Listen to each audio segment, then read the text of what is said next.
Boa tarde a todos. Agradecemos a presença de vocês nesta casa, vocês que saíram lá do calorzinho, do aconchego do lar e vieram até aqui, assim como espíritos que estão aqui também com o objetivo de refletirmos sobre os ensinamentos do nosso Mestre Jesus pelo seu Evangelho. O Evangelho segundo o Espiritismo foi publicado em 1864 por Allan Kardec. Esse Evangelho não é diferente do Evangelho de Jesus, mas com o apoio dos Espíritos superiores, esse Evangelho veio explicar coisas que Jesus disse que não foram bem explicadas com o passar dos anos, que não foram esquecidas às vezes. Então, o Evangelho segundo o Espiritismo é explicar o Evangelho de Jesus sem os mistérios, com objetividade, que todos possam entendê-lo e principalmente praticar os ensinamentos. E hoje vamos ver amai os vossos inimigos. É um pouco extenso, eu vou fazer uma parte e no próximo encontro farei a segunda parte. É o capítulo 12 do Evangelho segundo o Espiritismo. Os itens são: pagar o mal com o bem, os inimigos desencarnados, se alguém vos bate na face direita, apresentai-lhe também a outra. Essa é a parte que vamos ver. E no nosso próximo encontro, instruções dos espíritos, a vingança, o ódio e o duelo. Então vamos ver o que diz o Evangelho. Pagar o mal com o bem.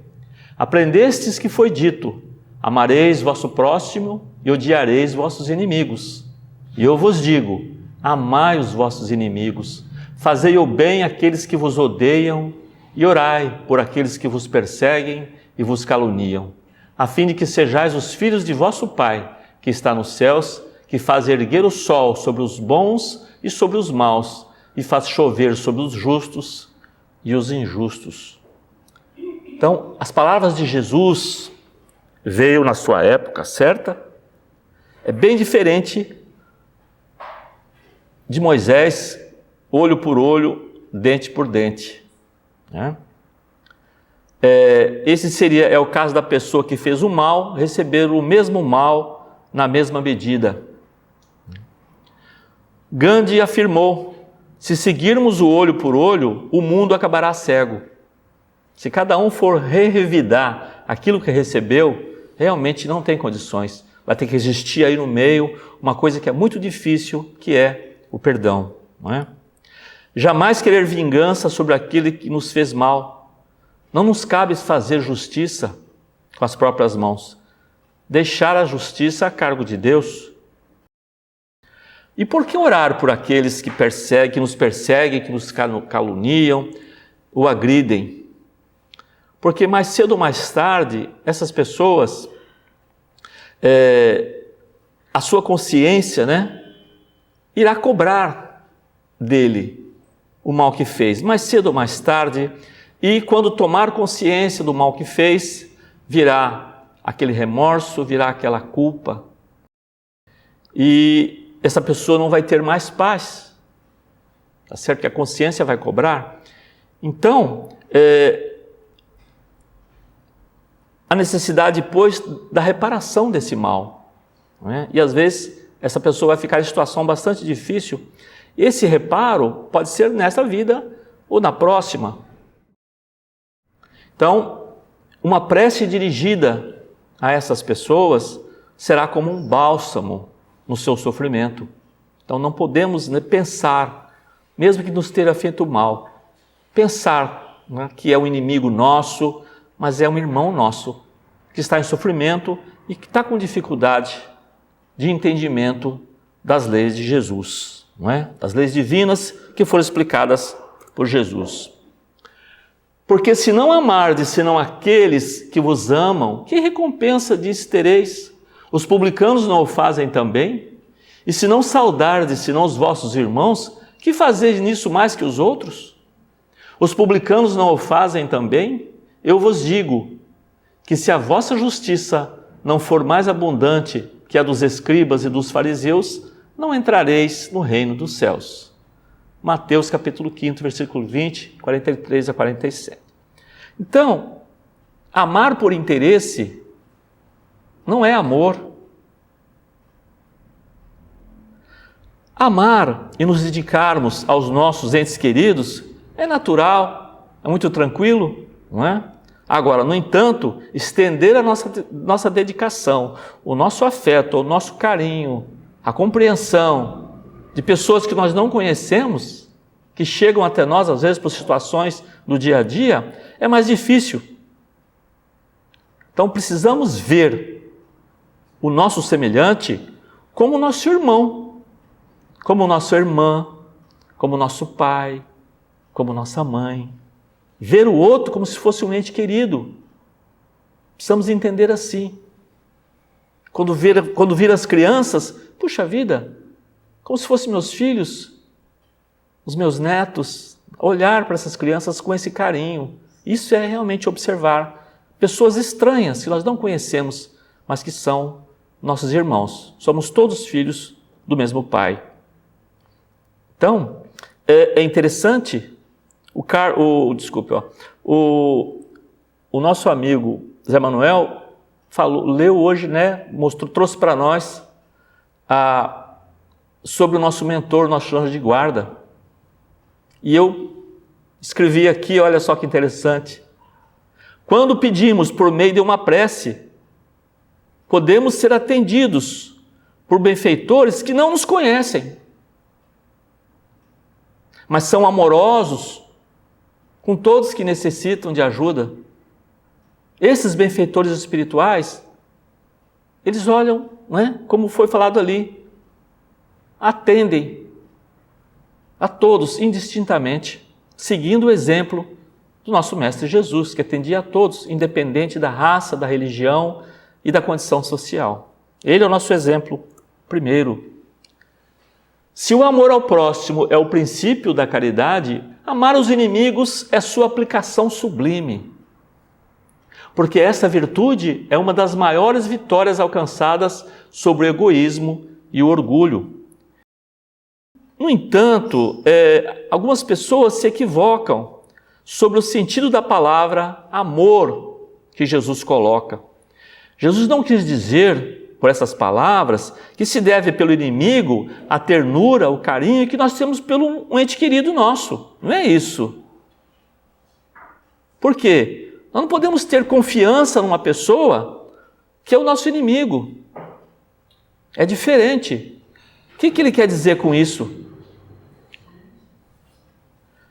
Amar os inimigos é não ter contra eles nem ódio, nem rancor, nem mágoa, e principalmente não ter desejo de vingança.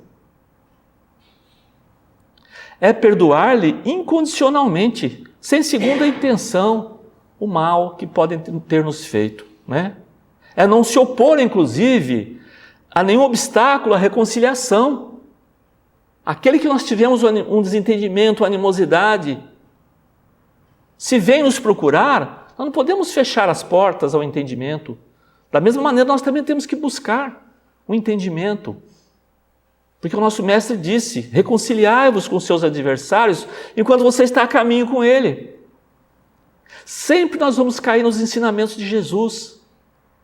Ele sabe exatamente as nossas necessidades e o caminho para a gente conseguir vencer esses obstáculos que nós temos aqui nesse planeta.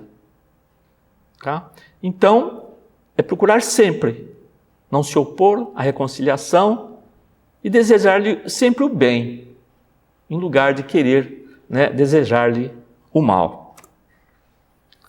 Amar os inimigos é um absurdo para o incrédulo.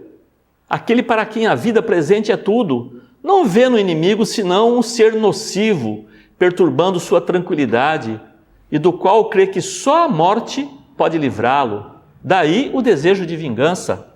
Exatamente. A pessoa que é materialista, que acredita só nessa vida aqui, que a hora que o corpo físico morrer, também morreu tudo, qual a relação que ele vai ter? Não tem nenhuma preocupação, nenhuma ideia de que se não vai existir nada, por que eu tenho que ter esse carinho pelas pessoas que eu não conheço, inclusive respeitar e aceitar e não desejar vingança de nossos inimigos. Então, para o espírita, sobretudo,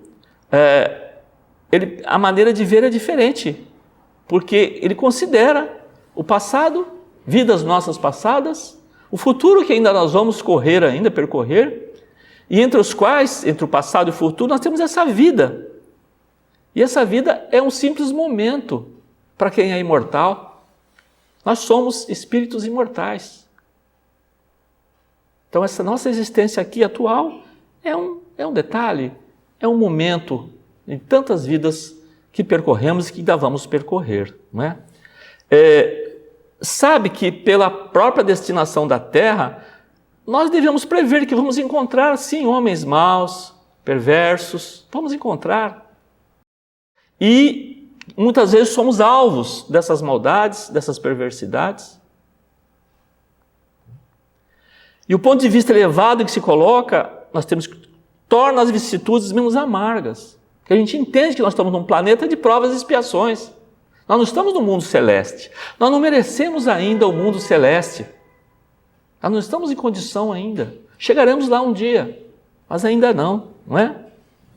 Mas, assim como nós encontramos pessoas malvadas, nós temos também pessoas bondosas que já nos auxiliaram, que nos auxiliam.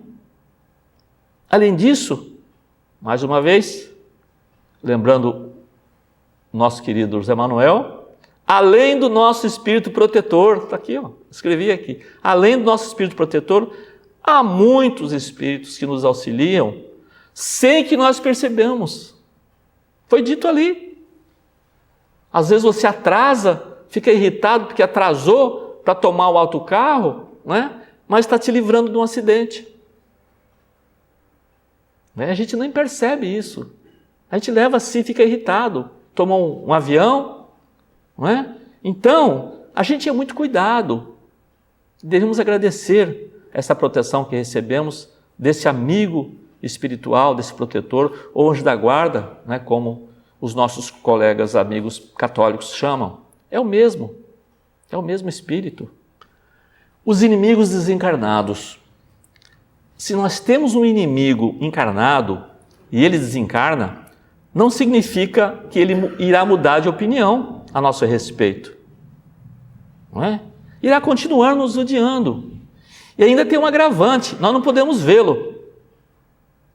Nós não sabemos onde ele está. Ele pode ficar, nos acompanhando, seguindo a gente, emitindo vibrações negativas, para procurar atrapalhar o nosso dia a dia. Se não consegue atingir a gente, atinge o ente querido. E nós sofremos também pelo ente querido. Então repare que isso não muda. Mudar de lado, ninguém vira anjo ou demônio, como a gente diz. É o mesmo espírito. Por isso que Jesus disse, vamos tentar reconciliar os nossos adversários enquanto estamos a caminho com ele. Pode-se, pois, ter inimigos entre os encarnados e entre os desencarnados. Os inimigos do mundo invisível manifestam sua malevolência pelas obsessões, pelas subjugações, das quais tantas pessoas são alvo, que são uma variedade das provas da vida. Essas provas, como as outras, ajudam ao adiantamento e devem ser aceitas com resignação, e como consequência da natureza inferior do globo terrestre. Se não houvesse homens maus na Terra, não haveria espíritos maus ao redor da Terra. Os espíritos que estão lá, que estão ainda arraigados ao mal, estavam aqui encarnados e foram para lá. Deve-se sim ter indulgência, benevolência para com os inimigos encarnados. Devemos tê-los igualmente para com aqueles que estão já no plano espiritual. Outra coisa que é bom lembrar, ninguém é perseguido espiritualmente gratuitamente. A questão da obsessão não é um espírito que chega lá, vou obsediar aquela pessoa ali. Não é assim. Os ditos obsessores, entre aspas, foram vítimas do dito obsedado.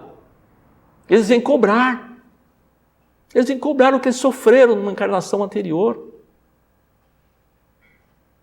sofreram muito e não aceitam na cabeça dele o que a gente está bem e ele sofreu tanto. E nós estamos aqui encarnados, tranquilos, e ele está lá em sofrimento pelo mal que fizemos para ele no passado. O problema é que muitas vezes eles querem fazer justiça com as próprias mãos, como se diz, não é? Querem nos prejudicar porque ele foi prejudicado. E muitas vezes esse desejo se materializa em vingança, que pode perdurar para a encarnação inteira. A literatura espírita está cheia de exemplos disso. E aí a espiritualidade maior tem que organizar uma próxima encarnação. Aquele nosso inimigo pode vir como nosso irmão, nosso filho, nosso pai. É isso? Para que a gente possa conseguir harmonizar as nossas relações sociais. Certo? O perdão. Se odiamos e somos odiados por alguém, essa energia negativa nos prende um ao outro. Se nós desejamos mal a uma pessoa, nós ficamos ligados com ela mentalmente o tempo inteiro. Só o perdão pode romper com essa ligação, porque o perdão liberta. E o ódio, a vingança, o rancor, amarra, segura. Interessante esse trecho aqui. Lembramos de Jesus, quando do seu sacrifício lá na cruz, ele disse: perdoa-lhes, Pai, eles não sabem o que fazem. É muito interessante essa frase. Jesus pede que Deus perdoe. Ele não perdoou porque não se sentiu ofendido. Isso é um traço característico de espírito celeste. Sabendo que está recebendo aquela atitude, né, daquelas pessoas que estão ali, ele não se sentiu ofendido. Imagine Jesus.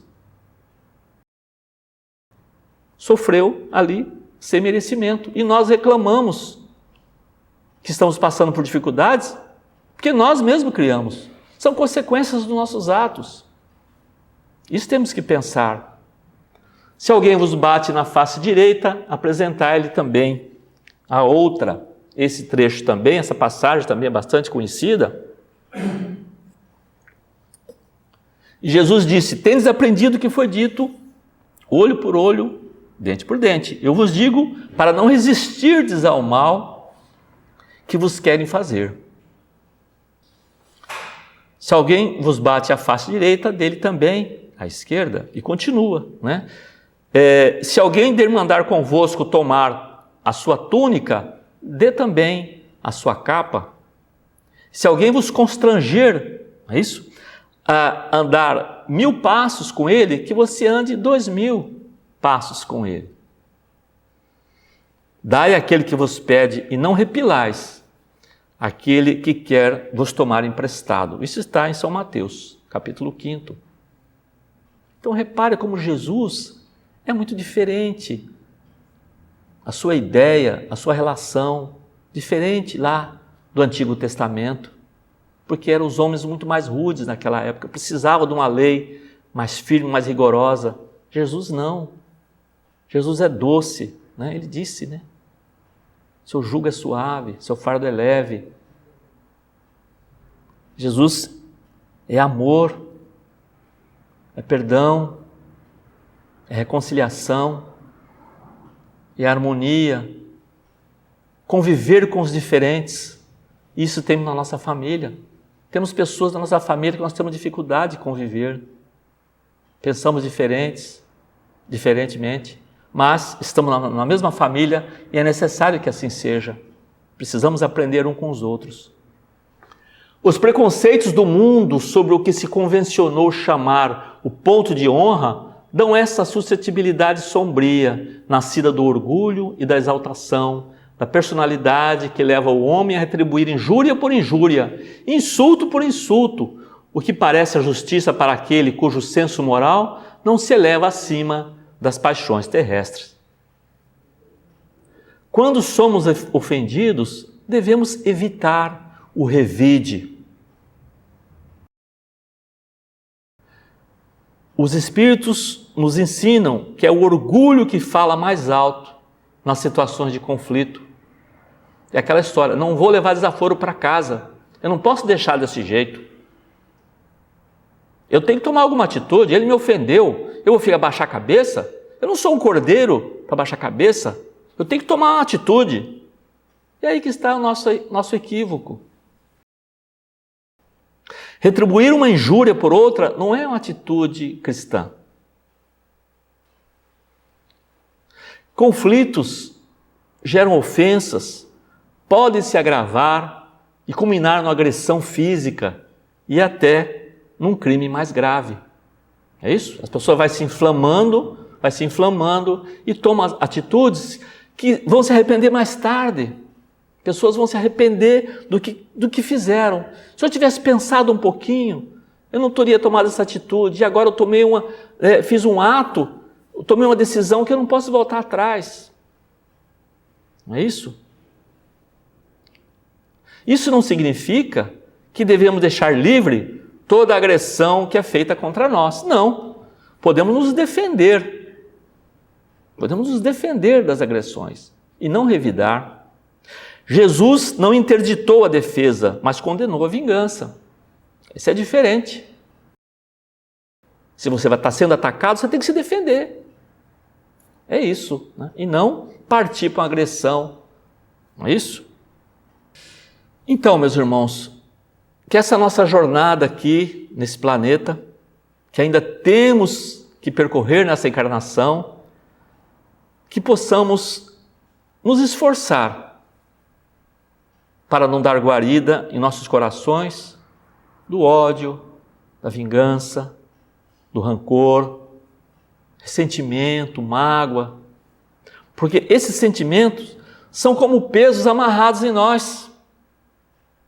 Vocês sabem o que é uma âncora? Um barco precisa de uma âncora, né? Joga uma âncora para ele parar ali.